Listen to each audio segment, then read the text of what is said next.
In today's video, I'm going to teach you how to create a hierarchical relationship field in Salesforce. If you find this useful, consider subscribing and liking the video. Let's dive right in.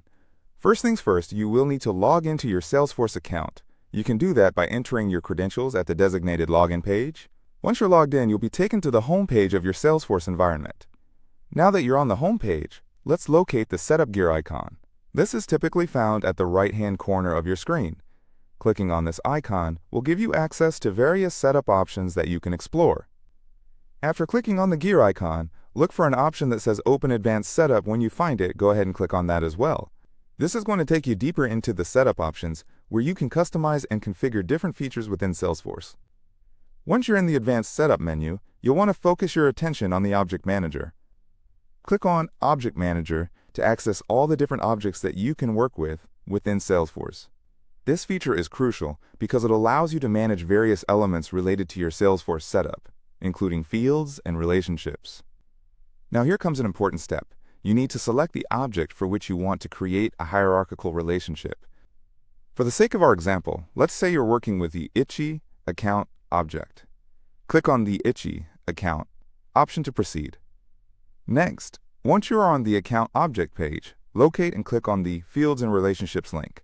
This will take you to another page where you can view all the existing fields related to the account object. Here is where the magic happens. You are about to create a new relationship field. To do this, look for a button that says New and click on it. This will initiate the process of creating a new field. Quite exciting, isn't it? Now, you are going to need to select the type of relationship you want to create. You will typically have the option to choose a lookup relationship. Make sure to select that option. After you've made your selection, click Next to continue. On the next screen, you'll have the option to select a Related To field. This is where you choose which object you want this new relationship to link back to. For instance, if you want this relationship to connect accounts to contacts, select that option now. Once you have chosen the appropriate related object, go ahead and click Next again.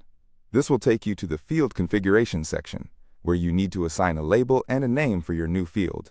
It's important to choose names that are clear and descriptive so that any user can understand the purpose of the field. Next, let's move on to establishing the child relationship name. Type in a suitable name in the field provided, like Father, for the hierarchy setup. This name will represent how the hierarchy is structured, so be thoughtful about what you enter. After you've completed this step, click Next. You'll be guided through a final series of confirmations. Continue clicking Next through those selections until you reach the end of the setup process. Finally, after reviewing all your choices, click Save. Congratulations! You've just created your hierarchical relationship field. Now you should be able to see this field available in the account object, and you're ready to start linking records hierarchically. Thank you for joining me today. I hope you found this walkthrough helpful. If you have questions or need further assistance, feel free to leave them in the comments below. Again, don't forget to subscribe to the channel and give this video a thumbs up if you found it useful. Happy Salesforce customizing, and I'll see you in the next video.